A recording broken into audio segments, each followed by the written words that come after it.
Hello students, അപ്പോൾ നമുക്ക് next example നോക്കാം.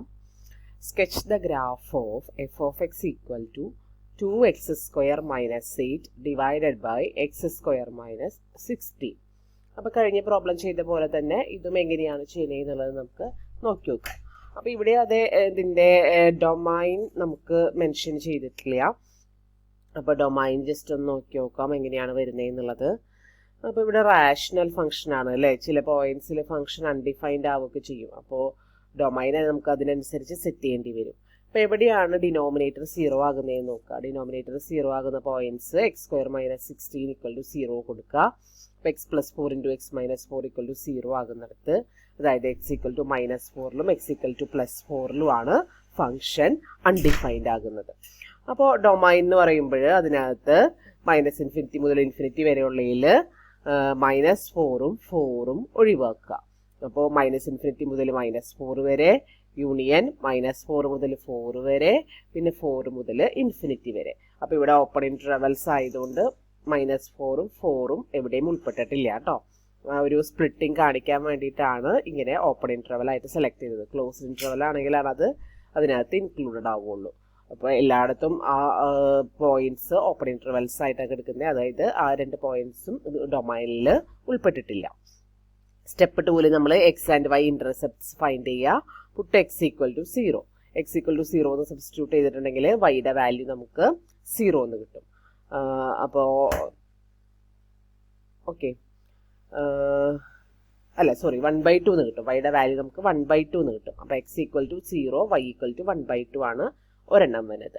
ഇനി അടുത്തത് വൈ ഈക്വൽ ടു 0 എന്ന് പുട്ട് ചെയ്ത് കഴിഞ്ഞിട്ടുണ്ടെങ്കിൽ, വൈ ഈക്വൽ ടു 0 എന്ന് പുട്ട് ചെയ്ത് കഴിഞ്ഞാൽ നമുക്കറിയാം ഇതൊരു റാഷണൽ ഫംഗ്ഷൻ ആണ്. അപ്പോൾ വൈ ഈക്വൽ ടു 0 എന്ന് പറഞ്ഞിട്ടുണ്ടെങ്കിൽ f of x equal to 0 എന്ന് വെച്ചിട്ടുണ്ടെങ്കിൽ അതിൻ്റെ ന്യൂമറേറ്റർ എപ്പോഴാണ് 0 ആവണേന്ന് നോക്കിയാൽ മതി. അപ്പോൾ എളുപ്പത്തിൽ സോൾവ് ചെയ്യാൻ പറ്റുന്നതുകൊണ്ട് ഇവിടെ 2 പോയിന്റും കണ്ടുപിടിക്കുന്നുണ്ട് കേട്ടോ. അപ്പോൾ എളുപ്പത്തിൽ സോൾവ് ചെയ്യാൻ പറ്റുമെങ്കിൽ മാത്രം അത് കണ്ടുപിടിച്ചാൽ മതിയാവും. അപ്പോൾ 2x square minus 8 equal to 0. From that x 2 into x square minus 4 equal to 0, x equal to -2 and +2. അപ്പോൾ 2 പോയിന്റ് കിട്ടും. 0 -2 0യും കിട്ടും, 2 0യും കിട്ടും. അങ്ങനെ ടോട്ടൽ 3 പോയിന്റ് ഇവിടെ നമുക്ക് കിട്ടുന്നുണ്ട് കേട്ടോ. ഇനി അടുത്തത് സിമെട്രി ആണ്. സിമെട്രി ചെക്ക് ചെയ്യുമ്പോൾ എഫ് ഓഫ് -x ഇട്ട് ചെക്ക് ചെയ്ത് നോക്കി.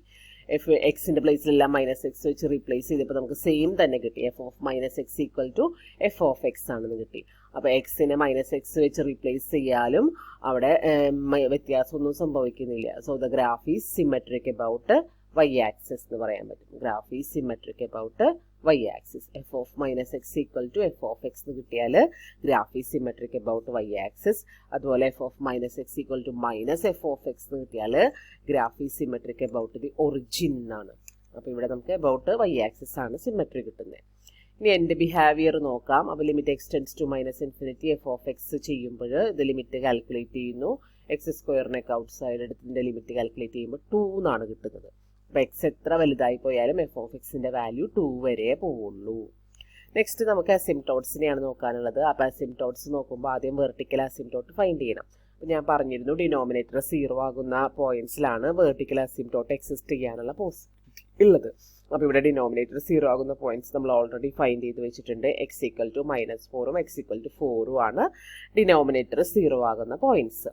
പിന്നെ തൊട്ട് മുമ്പത്തെ എൻ്റെ ബിഹേവിയർ ചെക്ക് ചെയ്തതിൽ നിന്ന് തന്നെ നമുക്കൊരു കാര്യം മനസ്സിലാക്കാം. ഇവിടെ L ഒരു ഫൈനൈറ്റ് വാല്യൂ ആയിട്ട് കിട്ടുന്നുണ്ട്. അതുകൊണ്ട് y equal to L, that is y equal to 2 ഒരു ഹൊറിസോണ്ടൽ അസിംപ്റ്റോട്ട് ആണ് എന്നുള്ളത് മനസ്സിലാക്കാം. ഓക്കെ, അപ്പോൾ ഇവിടെ വെർട്ടിക്കൽ അസിംപ്റ്റോട്ടിനെ ഫൈൻഡ് ചെയ്യുന്നൊന്നുമില്ല കേട്ടോ. ഇവിടെ നമുക്ക് ഉണ്ട് എന്ന് ജസ്റ്റ് എഴുതി വെച്ചാലും മതിയാവും. ഓക്കെ, ഇതും അതെ ഹൊറിസോണ്ടൽ അസിംപ്റ്റോട്ട്. പിന്നെ എന്തായാലും ഇത് ഫൈൻഡ് ചെയ്തിട്ടുണ്ടല്ലോ, അതുകൊണ്ട് അത് എഴുതിയാൽ മതി. ഓക്കെ, അല്ലെങ്കിൽ ശരിക്കും ഇത് വെർട്ടിക്കൽ അസിംപ്റ്റോട്ടിനെ ഫൈൻഡ് ചെയ്യണം. മുഴുവനും കുറച്ചും കൂടെ കാര്യങ്ങൾ ചെയ്യാനുണ്ട്. ജസ്റ്റ് എഴുതി വെച്ചാൽ മതി ഡിനോമിനേറ്റർ 0 ആകുന്ന പോയിന്റ്സിൽ എന്ന് പറഞ്ഞിട്ട്. ഇനി കോഷ്യന്റ് റൂള് ഇൻക്രീസിങ് ആണോ ഡിക്രീസിങ് ആണോ എന്ന് അറിയണം. അപ്പോൾ ഫസ്റ്റ് ഡെറിവേറ്റീവിനെ അറിയണം. അപ്പോൾ കോഷ്യന്റ് റൂൾ യൂസ് ചെയ്തിട്ട് ഇവിടെ അതിൻ്റെ ഡെറിവേറ്റീവിനെ കാൽക്കുലേറ്റ് ചെയ്തിട്ടുണ്ട്. ഡെറിവേറ്റീവിനെ കാൽക്കുലേറ്റ് ചെയ്യുമ്പോൾ ഈ പോയിന്റ്സ് +or-4 എന്നുള്ള പോയിന്റ്സിലൊഴികെ ബാക്കി എല്ലായിടത്തും അത് കണ്ടിന്യൂസ് ആണ് എന്നുള്ളത് നമുക്ക് കിട്ടും. ഇനി നമ്മൾ അതിൻ്റെ എന്ത് ചെയ്യണം, സൈൻ ഡയഗ്രാം വരയ്ക്കണം. സൈൻ ഡയഗ്രാം വരയ്ക്കാനായിട്ട് ഒന്നിലേ നമ്മൾ കഴിഞ്ഞ പ്രോബ്ലത്തിൽ ചെയ്ത പോലെ ഗ്രാഫ് വരച്ചിട്ട് ക്രിട്ടിക്കൽ പോയിന്റ്സ് ഒക്കെ കാണിച്ചിട്ട് ചെയ്യുക. ഇതിൻ്റെ ക്രിട്ടിക്കൽ പോയിന്റ്സ് നോക്കിയില്ലല്ലോ. ക്രിട്ടിക്കൽ പോയിന്റ്സ് എവിടെയാണ് ഫംഗ്ഷൻ അൺഡിഫൈൻഡ് ആവുക, എവിടെയാണ് ഫംഗ്ഷൻ ഈക്വൽ ടു 0 വരിക.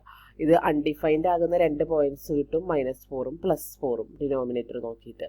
പിന്നെ ഈക്വൽ ടു 0 ആവാന്ന് പറഞ്ഞാൽ ഇതൊരു റാഷണൽ ഫംഗ്ഷൻ ആയതുകൊണ്ട് ഇതിൻ്റെ ന്യൂമറേറ്റർ ഈക്വൽ ടു 0 ആകുമ്പോൾ ആ ഫംഗ്ഷൻ മൊത്തത്തിൽ 0 ആവുള്ളൂ. അപ്പോൾ ന്യൂമറേറ്റർ ഈക്വൽ ടു 0 ആവാന്ന് പറഞ്ഞ കണ്ടീഷനിൽ നമുക്ക് x equal to 0, 48 x equal to 0യിൽ നിന്ന് കിട്ടുന്ന കണ്ടീഷനാണ് x ഈക്വൽ ടു 0. അപ്പോൾ 3 ക്രിട്ടിക്കൽ പോയിന്റാണ് നമുക്ക് കിട്ടുന്നത്, -4 +4 0. അപ്പോൾ നമുക്ക് കഴിഞ്ഞ പ്രോബ്ലത്തിലെ പോലെ വേണമെങ്കിൽ ഗ്രാഫ് ചെയ്തിട്ട് അങ്ങനെ സൈൻ ഡയഗ്രാം വരയ്ക്കാം, അല്ലെങ്കിൽ വേണമെങ്കിൽ ഇത് അങ്ങനെ ടേബിൾ പോലെ ആക്കിയിട്ട് സൈൻ ഡയഗ്രാം വരയ്ക്കാം. നിങ്ങൾ മറ്റേത് തന്നെ ഫോളോ ചെയ്തോളൂ, അതല്ലേ കുറച്ചുകൂടെ എളുപ്പം. അപ്പോൾ നിങ്ങളൊരു എക്സ് ആക്സിസ് വരയ്ക്കാം, -∞ മുതൽ -4 വരെ ഒരു ഇൻ്റർവെൽ, -4 മുതൽ 0 വരെ അടുത്ത ഇൻ്റർവെൽ, 0 മുതൽ 4 വരെ അടുത്ത ഇൻ്റർവെൽ, 4 മുതൽ ∞ വരെ വേറൊരു ഇൻ്റർവെൽ. അപ്പോൾ അതിലെല്ലാം f' സൈൻ ഓരോരോ പോയിന്റ്സ് എടുത്തിട്ട് ചെക്ക് ചെയ്ത് നോക്കുക. അപ്പോൾ ഇങ്ങനെ കിട്ടും, പ്ലസ് പ്ലസ് മൈനസ് മൈനസ്. അപ്പോൾ ഇൻക്രീസിങ് ഡിക്രീസിങ് മുകളിലേക്ക് ആരോ മാർക്ക് ഇട്ട് അല്ലെങ്കിൽ ഇങ്ങനെ വേർഡ്സിൽ എഴുതി വെച്ചാലും മതി. നിങ്ങൾ മറ്റേ ഡയഗ്രാം വരച്ചാലും മതി കേട്ടോ, ഏത് സൗകര്യം എന്ന് വെച്ചാൽ അത് ചെയ്തോളൂ. അപ്പോൾ ഇൻക്രീസിങ് ഡിക്രീസിങ് ആ രീതിയിൽ കിട്ടും. അപ്പോൾ ഇവിടെ സൈൻ ചേഞ്ച് നോക്കുമ്പോൾ ഒരേ ഒരു സൈൻ ചേഞ്ചേ വരണുള്ളൂ അല്ലേ. ഇവിടെ ഇൻക്രീസിങ്ങിൽ നിന്ന് ഡിക്രീസിങ്ങിലേക്ക് ചേഞ്ച് ആവുന്നു. അപ്പോൾ ഇൻക്രീസിങ്ങിൽ നിന്ന് ഡിക്രീസിലേക്ക് ചേഞ്ച് ആവുമ്പോൾ അത് 0യിൽ വെച്ചിട്ടാണ് ആ ഇൻക്രീസിങ്ങിൽ നിന്ന് ഡിക്രീസിങ്ങിലേക്ക് ചേഞ്ച് ആവുന്നത്.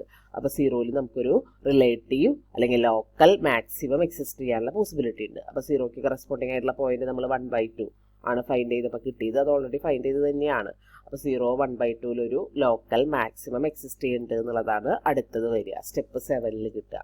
അടുത്തത് നമുക്ക് കോൺകേവിറ്റിയാണ് ചെക്ക് ചെയ്യേണ്ടത്. കോൺകേവിറ്റി ചെക്ക് ചെയ്യാൻ എഗെയിൻ നമ്മൾ കോഷ്യന്റ് റൂൾ, ഇത് ഇത്തിരി കോംപ്ലിക്കേറ്റഡ് ആയിരിക്കും ചെയ്യാനായിട്ട്, ഇത് ചെയ്ത് നോക്കണം കേട്ടോ. f'(x) തെറ്റാതെ കണ്ടുപിടിക്കണം, എന്നാലാണ് കോൺകേവിറ്റിയുടെ പോയിന്റ് ഓഫ് ഇൻഫ്ലക്ഷൻ നമുക്ക് കൃത്യമായിട്ട് കിട്ടുള്ളൂ. അപ്പോൾ കോഷ്യന്റ് റൂൾ എഗെയിൻ യൂസ് ചെയ്ത് നമുക്ക് f'(x) ഫൈൻഡ് ചെയ്യണം. f'(x) ഇവിടെ ഫൈൻഡ് ചെയ്തിട്ടുണ്ട്, ഞാൻ ചെയ്ത് തരുന്നില്ല, നിങ്ങൾ തന്നെ ചെയ്ത് നോക്കാം കേട്ടോ.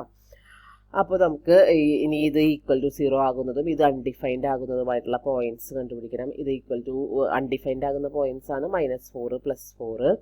ഇത് ഈക്വൽ ടു 0 ആവാന്ന് പറഞ്ഞിട്ടുണ്ട് എങ്കിൽ 48 ഇൻറ്റു ഇത് ഈക്വൽ ടു 0 ആണ്. അപ്പോൾ ഇത് നമ്മൾ ചെയ്ത് വരുമ്പോൾ നമുക്ക് ഇതിൽ നിന്ന് 3x² ഈക്വൽ ടു -16 കിട്ടും.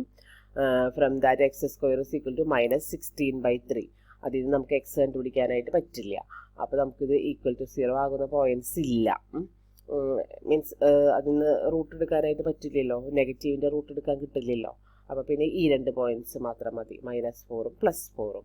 അപ്പോൾ -4ഉം +4ഉം യൂസ് ചെയ്തിട്ട് നമുക്കതിനെ 3 ഇൻ്റർവെലായിട്ട് സ്പ്ലിറ്റ് ചെയ്യാം. ഫസ്റ്റ് കേസ് സൈൻ അനാലിസിസ് ചെയ്ത പോലെ തന്നെ 3 ഇൻ്റർവെലായിട്ട് സ്പ്ലിറ്റ് ചെയ്യാം. ഒന്ന് -∞ to -4 വരും, പിന്നെ -4 to 4 വരും, പിന്നെ 4 to ∞ വരും. അപ്പോൾ അതിൽ സൈൻ ചെക്ക് ചെയ്യുക, f'' സൈൻ ചെക്ക് ചെയ്യുക. അപ്പോൾ പ്ലസ് മൈനസ് പ്ലസ് എന്നുള്ളത് കിട്ടും. പ്ലസ് വരുമ്പോൾ കോൺകേവ് അപ്പ്, മൈനസ് വരുമ്പോൾ കോൺകേവ് ഡൗൺ, പിന്നെ കോൺകേവ് അപ്പ്. ഓക്കെ, അതാണ് നമുക്ക് കിട്ടുന്നത്. ഈ ഇൻഫ്ലക്ഷൻ പോയിന്റ്സ് കണ്ടുപിടിക്കാനായിട്ട് x ഈക്വൽ ടു -4 ആവുമ്പോഴുള്ള എഫ് വാല്യൂം x ഈക്വൽ ടു +4 ആവുമ്പോഴുള്ള എഫ് വാല്യൂ ആണ് നമുക്ക് കിട്ടേണ്ടത്. പക്ഷെ അത് രണ്ടും അൺഡിഫൈൻഡ് ആണ്, അതുകൊണ്ട് പിന്നെ അത് കിട്ടില്ല, അപ്പോൾ ആ പോയിന്റ്സ് കിട്ടില്ല. ഇനി കൺക്ലൂഡ് ചെയ്യുമ്പോൾ ഞാൻ പറഞ്ഞിട്ടുണ്ടായിരുന്നു, കൺക്ലൂഡ് ചെയ്യുമ്പോൾ നിങ്ങൾ ഈ ടേബിൾ വരയ്ക്കുന്നതിന് പകരം എഗെയിൻ ആ ആക്സിസ് വരച്ചിട്ട് ക്രിട്ടിക്കൽ പോയിന്റ്സും പോയിന്റ് ഓഫ് ഇൻഫ്ലക്ഷനും ഒരേ സമയം അവിടെ മാർക്ക് ചെയ്യുക. അപ്പോൾ ഇവിടെ ക്രിട്ടിക്കൽ പോയിന്റിൽ ആകെ പിന്നെ ഒരു 0 മാത്രമേ എക്സ്ട്രാ വരുള്ളൂ. അപ്പോൾ നിങ്ങൾ ആ പോയിന്റിൽ മാർക്ക് ചെയ്യുമ്പോൾ -∞ ഉണ്ടാവും, പിന്നെ -4 0 4 +∞, അങ്ങനെ 4 ഇൻ്റർവെലായിട്ട് മാർക്ക് ചെയ്യുക. ഓരോ ഇൻ്റർവെല്ലിലും ഇൻക്രീസിങ് ഡിക്രീസിങ് ആണോ എന്നുള്ളതും കോൺകേവ് അപ്പ് ആണോ ഡൗൺ ആണോ എന്നുള്ളതും മാത്രം കാണിക്കുക. അത്രയും മതിയാവും കേട്ടോ. ഈ ടേബിൾ ഫുൾ എഴുതേണ്ട ആവശ്യമില്ല, നമ്മൾ ഓൾറെഡി അതൊക്കെ സ്റ്റെപ്പിൽ എഴുതിയിട്ടുണ്ട്. ദെൻ അത് യൂസ് ചെയ്തിട്ടാണ് പിന്നെ നമ്മൾ ഗ്രാഫ് ചെയ്യാനായിട്ട് പോകുന്നത്. എങ്ങനെയാണ് ഗ്രാഫിങ് വരിക? ഗ്രാഫിങ് ഞാൻ നിങ്ങൾക്ക് പറഞ്ഞുതരാം. -∞ മുതൽ 4 വരെ ചെയ്യുമ്പോൾ ഇൻക്രീസിങ് ആൻഡ് കോൺകേവ് അപ്പാണ്. അപ്പോൾ ഇൻക്രീസിങ് കോൺകേവ് അപ്പ്, ആ ഒരു ഫിഗർ ഇൻക്രീസിങ് കോൺകേവ് അപ്പിൻ്റെ ഫിഗർ നമ്മൾ ഇവിടെ വരച്ചു. അപ്പോൾ അതിൽ തന്നെ നമുക്ക് -4ൽ പോയിന്റ് കണ്ടുപിടിക്കാൻ പറ്റില്ല. അപ്പോൾ ഏകദേശം നോക്കിയിട്ടാണ് ഈ -4 ആൻഡ് ഇൻക്രീസിങ് എന്നുള്ള ആ ഒരു രീതിയിൽ നമ്മളിത് വരച്ചത്, ഇൻക്രീസിങ് ആൻഡ് കോൺകേവ് അപ്പ് എന്നുള്ള രീതിയിൽ. ഓക്കെ, പിന്നെ നമുക്ക് -4 മുതൽ 4 വരെ നമുക്ക് ഫംഗ്ഷൻ, -4 മുതൽ 0 വരെ function increasing and concave down ആണ്. Increasing and concave down. പിന്നെ ഇവിടെ ഒരു മാക്സിമം വാല്യൂ ഉണ്ട്. ആ മാക്സിമം വാല്യൂ 0,1/2 വരെ അത് ചെയ്തു. പിന്നെ ഇവിടെ നമുക്ക് ഈ രണ്ട് പോയിന്റ് നമുക്ക് അതിൽ കിട്ടുന്നതാണ്. y=0, y ഇന്റർസെപ്റ്റ് ആയിട്ട് കിട്ടുന്നതാണ് ഈ 2 പോയിന്റ്. അപ്പോൾ അതും മാർക്ക് ചെയ്തു. പിന്നെ വീണ്ടും 0 മുതൽ 4 വരെ ഡിക്രീസിങ് ആൻഡ് കോൺകേവ് ഡൗൺ ആണ്. ഡിക്രീസിങ് ആൻഡ് കോൺകേവ് ഡൗൺ ആണ്. അപ്പോൾ ആ ഷേപ്പ് വരച്ചു. ഇവിടെ ഇൻക്രീസിങ് ആൻഡ് കോൺകേവ് ഡൗൺ, ഇവിടെ മാക്സിമം, പിന്നെ ഇങ്ങോട്ട് വരുമ്പോൾ ഡിക്രീസിങ് ആൻഡ് കോൺകേവ് ഡൗൺ ആണ്. അപ്പോൾ അത് അവിടെ വരെ വരച്ചു. അപ്പോൾ ഇവിടെ ഈ ബ്രേക്ക് 4ലും -4ലും ബ്രേക്ക് വരുന്നതുകൊണ്ടാണ് ഇങ്ങനെ 2 പീസായിട്ട് അവിടെ കിടക്കുന്നത്. ഓക്കെ. പിന്നെ 4 മുതൽ ഇൻഫിനിറ്റി വരെയുള്ളിടത്ത് ഡിക്രീസിങ് ആൻഡ് കോൺകേവ് അപ്പ് ആണ്. അപ്പോൾ ഡിക്രീസിങ് ആൻഡ് കോൺകേവ് അപ്പ് എന്നുള്ള ഷേപ്പ് വരച്ചു. ഇനി വേറൊരു കാര്യം നമുക്ക് മനസ്സിലാക്കാനായിട്ടുള്ളത്, ഇവിടെ നമുക്ക് അസിംപ്റ്റോട്ട്സ് വരുന്നത് ആലോചിച്ച് നോക്കാം. ഹോറിസോണ്ടൽ അസിംപ്റ്റോട്ടായിട്ട് y=2 നമുക്ക് ഹോറിസോണ്ടൽ അസിംപ്റ്റോട്ടായിട്ട് വരുന്നുണ്ട്. y=2 ഹോറിസോണ്ടൽ അസിംപ്റ്റോട്ടായിട്ട് വരുന്നുണ്ട്. അപ്പോൾ ആ ഹോറിസോണ്ടൽ അസിംപ്റ്റോട്ടിന് ഇവിടെ വരച്ചിട്ടുണ്ട് നമ്മൾ. അതുപോലെ തന്നെ x=-4 വെർട്ടിക്കൽ അസിംപ്റ്റോട്ടാണ്, x=+4 വെർട്ടിക്കൽ അസിംപ്റ്റോട്ടാണ്. അപ്പോൾ അത് രണ്ടും വരയ്ക്കുക. അപ്പോൾ അത് തുടക്കത്തിലേ വരയ്ക്കേണ്ട, ഞാനത് പറയാൻ വിട്ടുപോയതാണ്. അത് സ്റ്റാർട്ടിങ്ങിലേ വരയ്ക്കണം. നിങ്ങളിത് ഗ്രാഫ് വരച്ചെടുക്കുമ്പോഴേ വരയ്ക്കണം. അപ്പോൾ അത് രണ്ടും വരച്ചു കഴിയുമ്പോഴാണ് നമുക്ക് ഈ ഗ്രാഫിൻ്റെ അല്ലെങ്കിൽ ഈ പീസ് എവിടെ വരണേന്നുള്ളത് നമുക്ക് ഡൗട്ട് വരില്ലേ? താഴത്താണോ മുകളിലാണോ എന്നുള്ളത് ഡൗട്ട് വരില്ലേ?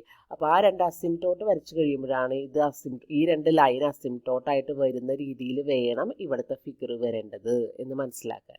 അതുപോലെ ഈ പീസിലായാലും അതെ, ഇത് 2 എണ്ണം അസിംപ്റ്റോട്ടായിട്ട് വരുന്ന രീതിയിൽ വേണം ഇവിടുത്തെ ഫിഗർ വരയ്ക്കാനായിട്ട് എന്നുള്ളത് നമ്മൾ മനസ്സിലാക്കാൻ. ഇവിടെ താഴത്ത് കൊണ്ടുപോയി വരച്ചു വയ്ക്കാൻ നമുക്ക് പറ്റില്ല.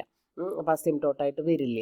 അപ്പോൾ അത് മനസ്സിലാക്കിയിട്ട് വേണം നമ്മൾ ഈ 2 സൈഡിലേക്ക് ഈ ഫിഗർ നമുക്ക് നീങ്ങിയിട്ട് കിട്ടണത്. അപ്പോൾ ആ 2 കാര്യങ്ങളും കൂടി ശ്രദ്ധിക്കുക. ഈ ഭാഗത്ത് നമ്മൾ ഫിഗർ വരയ്ക്കുമ്പോൾ നമ്മൾ പോയിന്റ്സ് ഒന്നും മാർക്ക് ചെയ്തിട്ടില്ല ഈ ഭാഗത്ത്. അപ്പോൾ അതുകൊണ്ട് ഡൗട്ട് ഉണ്ടെങ്കിൽ നിങ്ങൾക്ക് ഇതിൻ്റെ ഇടയിൽ ഏതെങ്കിലും ഒരു പോയിന്റ് എടുത്ത് വാല്യൂ അത് എവിടെ വരുന്നു എന്ന് നോക്കിയിട്ടും കൂടി വേണമെങ്കിൽ ഗ്രാഫ് വരയ്ക്കട്ടെ. തെറ്റാതിരിക്കാനായിട്ട് നമ്മുടെ പഴയ മെത്തേഡ് നമുക്ക് ജസ്റ്റ് അറിയാത്ത രീതിയിൽ യൂസ് ചെയ്യാം. അതല്ലെങ്കിൽ നിങ്ങൾ ഇങ്ങനെയാണ് മനസ്സിലാക്കേണ്ടത്. അസിംപ്റ്റോട്ട്സ് വരയ്ക്കുമ്പോൾ ഈ 2 ലൈൻ അസിംപ്റ്റോട്ടായിട്ട് വരണം ഈ ഷേപ്പിന്. അപ്പോൾ ഈ ഷേപ്പ് കൊണ്ടുപോയി നമ്മളിവിടെ താഴെ വരച്ച് വെച്ചിട്ടുണ്ടെങ്കിൽ ഇത് അസിംപ്റ്റോട്ട് ആവില്ല. അപ്പോൾ ഇങ്ങനെ വരച്ചാലാണ് ഇത് അസിംപ്റ്റോട്ട് എന്നുള്ള രീതിയിൽ വരുള്ളൂ. ഇത് രണ്ടും അസിംപ്റ്റോട്ടായിരിക്കണം. അപ്പോൾ ഇൻഫിനിറ്റിയിൽ ഇതിനെ ടച്ച് ചെയ്യുന്നുള്ള രീതിയിൽ ഇതിനോട് അടുത്തടുത്ത് വരുന്നു, അതുപോലെ ഇതിനോടും അടുത്തടുത്ത് വരുന്നു. ആ രീതിയിൽ വേണം ഫിഗർ വരയ്ക്കാൻ. ഈ ഭാഗത്തായാലും അങ്ങനെ തന്നെ. ഇനി ഈ ഭാഗത്ത് വരുമ്പോൾ നമുക്ക് ഈ അസിംപ്റ്റോട്ടേ കിട്ടുള്ളൂ. പിന്നെ ഇവിടെ നിന്ന് ഇങ്ങോട്ട് ഇത് അസിംപ്റ്റോട്ടാവും ഈ വരുന്ന രീതിയിൽ നമുക്ക് ഇതിനെ ഇങ്ങോട്ട് പൊക്കാനായിട്ട് പറ്റില്ല. കാരണം ഇവിടെ ഒരു മാക്സിമം വാല്യൂ ഉണ്ട്. അപ്പോൾ ഇതിൽ കൂടെ തന്നെ ഈ 3 പോയിന്റിൽ കൂടെ തന്നെ ഇത് നിർബന്ധമായിട്ടും പാസ് ചെയ്യണം. അപ്പോൾ ഇങ്ങനെ തന്നെ വരയ്ക്കാനേ പറ്റുള്ളൂ. ഓക്കെ. അപ്പോൾ അങ്ങനെയാണ് നമ്മളിതിൻ്റെ ഷേപ്പ് അനലൈസ് ചെയ്തെടുക്കുന്നത്. കോൺകേവിറ്റിയും ഇൻക്രീസിങ് ഡിക്രീസിങ് നോക്കി നമുക്ക് വരയ്ക്കാൻ പറ്റും. പക്ഷേ അത് മുകളിലാണോ താഴെയാണോ എന്ന് അറിയണമെങ്കിൽ ഉള്ള അസിംപ്റ്റോട്ട്സും കൂടി മാർക്ക് ചെയ്താലാണ് അത് കൃത്യമായിട്ട് വരയ്ക്കാനായിട്ട് പറ്റുള്ളൂ കേട്ടോ. അപ്പോൾ അസിംപ്റ്റോട്ട് മാർക്ക് ചെയ്യേണ്ടത് ഇമ്പോർട്ടൻ്റ് ആയിട്ടുള്ളൊരു കാര്യമാണ്. ഞാനത് സ്റ്റാർട്ടിങ്ങിൽ പറയാൻ വിട്ടുപോയതാണ്. നിങ്ങളത് ചെയ്യുന്ന സമയത്ത് മാർക്ക് ചെയ്തിട്ട് ചെയ്തോളൂ. ഓക്കെ.